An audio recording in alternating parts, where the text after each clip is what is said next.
আসসালামু আলাইকুম। কেমন আছেন সবাই? যে যেখান থেকে আমার ভিডিওটি দেখছেন সবার জন্য রইল অনেক অনেক শুভেচ্ছা ও ভালোবাসা। প্রতিদিনের মতো আজকেও আরেকটি রেসিপি নিয়ে চলে আসলাম। আজকে বাচ্চাদের আবদারে একদম ঝটপট করে চিকেন বিরিয়ানি তৈরি করে দেখাবো। আসুন দেখি কিভাবে তৈরি করা যায়। এজন্য আমি 1.5 কেজি ওজনের একটি মুরগিকে কেটে ধুয়ে পরিষ্কার করে নিয়েছি। এবার মশলার জন্য অর্ধেকটা জয়ফল, জয়ত্রী, একটি স্টার মশলা, একটি বড় কালো এলাচ, 4টি ছোট এলাচ, 4 টুকরা দারচিনি ও 6টি লং নিয়েছি।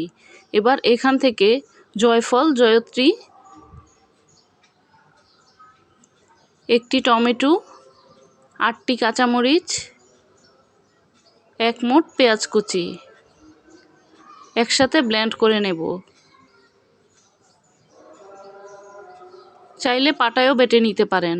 এবার চুলায় একটি প্যান বসিয়ে আধা কাপ তেল দিয়ে দেব, কারণ আমি এই তেলটা দিয়েই পুরোটা রান্না শেষ করব। এবার এখানে বেরেস্তা করার জন্য আমি কিছুটা পেঁয়াজ কুচি দিয়ে দিয়েছি।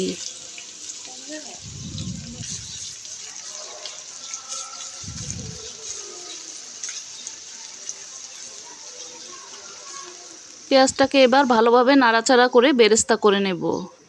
এবার বেরেস্তাগুলোকে আমি একটি প্লেটে তুলে নেব।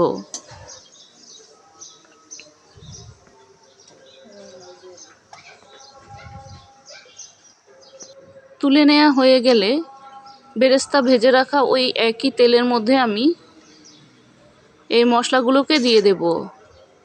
2টি তেজপাতা, 4 টুকরা দারচিনি, 4টি সাদা এলাচ, একটি বড় কালো এলাচ, একটি স্টার মশলা। এবার সাথে দিয়ে দেব 1.5 টেবিল চামচ রসুন বাটা। রসুনটাকে দেওয়ার পর মশলাগুলোর সাথে ভেজে নেব। এতে করে সুন্দর একটা ফ্লেভার বের হবে। এখন ব্লেন্ড করে রাখা সেই মশলাটাকে দিয়ে দেব।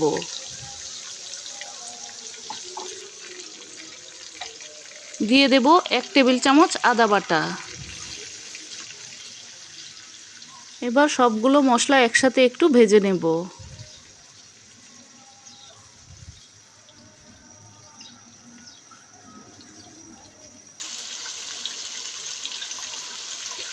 এখন দিয়ে দেব 1 চা চামচ ধনিয়ার গুঁড়া, 1 চা চামচ জিরার গুঁড়া, আধা চা চামচ গরম মশলার গুঁড়া, আধা চা চামচ কালো গোলমরিচের গুঁড়া, আধা চামচের চেয়ে একটু কম টেস্টিং সল্ট। এটা দিলে একদম দোকানের মতো স্বাদ পাবেন। দিয়ে দেব স্বাদ মতো লবণ, 1 চা চামচ লাল মরিচের গুঁড়া। এবার সবগুলো মশলাকে একসাথে ভালোভাবে কষিয়ে নেব।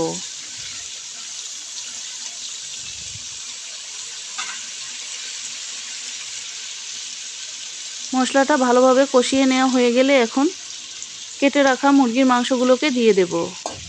দিয়ে এবার মশলার সাথে মুরগির মাংসটাকে ভালোভাবে কষিয়ে নেব।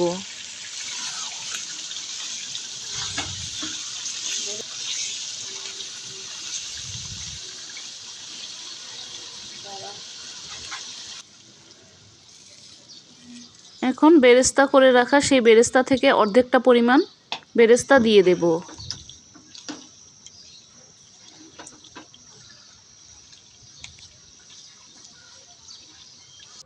দিয়ে দেব 4 টেবিল চামচ টক দই।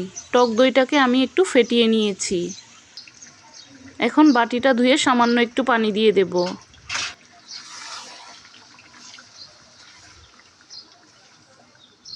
এখন কিছুক্ষণ রান্না করে নেব।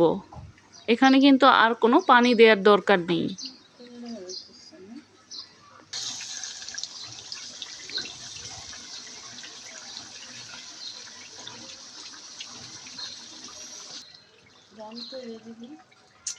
কিছুক্ষণ রান্না করে নেয়ার পর আমি চুলাটা বন্ধ করে দিয়েছি। দেখতে এখন এই রকম হয়েছে। এখন এখান থেকে আমি মাংসের টুকরোগুলোকে তুলে রাখব, কারণ আমি এই একই মশলার মধ্যে চালটাকে ভেজে নেব। আমি এখানে 1 কেজি চালকে ধুয়ে পরিষ্কার করে নিয়েছি। এখন এই মশলাটার সাথে চালটাকে ভেজে নেব।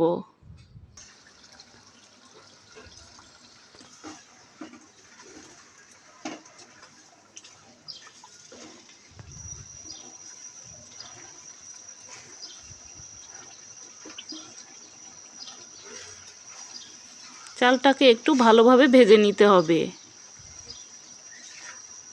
এতে করে মশলাগুলো চালের গায়ে খুব সুন্দরভাবে লেগে যাবে। চালগুলো ভেজে নেওয়ার পর ঠিক এই রকম হয়েছে। 1 কেজি চালের জন্য 2 লিটার ফুটানো পানি দিতে হবে। 2 লিটার পানি থেকে আমি 1 কাপ পরিমাণ পানি কম দিয়েছি। এখন এই 1 কাপ পানির জায়গায় 1 কাপ দুধ দিয়ে দেব। এতে করে বিরিয়ানির স্বাদটা কিন্তু খুবই ভালো আসবে। এখন চালের সাথে সবগুলোকে ভালোভাবে নাড়াচাড়া দিয়ে মিশিয়ে দেব। দিয়ে দেব 1 চা চামচ কেওড়া জল। এখন ঢাকনা দিয়ে ঢেকে চালের পানিটা না শুকানো পর্যন্ত রান্না করে নেব। মাঝে মাঝে একটু নাড়াচাড়া করে দেব। দিয়ে দেব স্বাদমতো লবণ। আমি কিন্তু লবণটা আগে দেইনি, কারণ মুরগির সাথে লবণ ছিল, এজন্য লবণটা আমি পরে দিয়েছি। লবণটা দেওয়ার পর নাড়াচাড়া দিয়ে একটু ভালোভাবে মিশিয়ে নেব।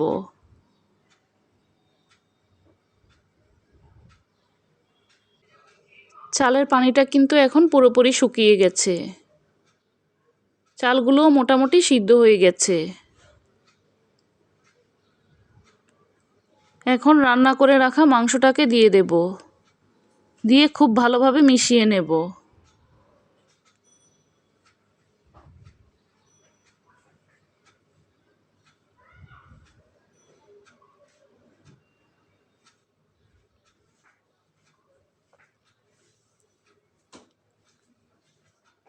মিশিয়ে নেওয়া হয়ে গেলে আমি এখানে সুন্দরের জন্য একটু হলুদ ফুড কালার দেব।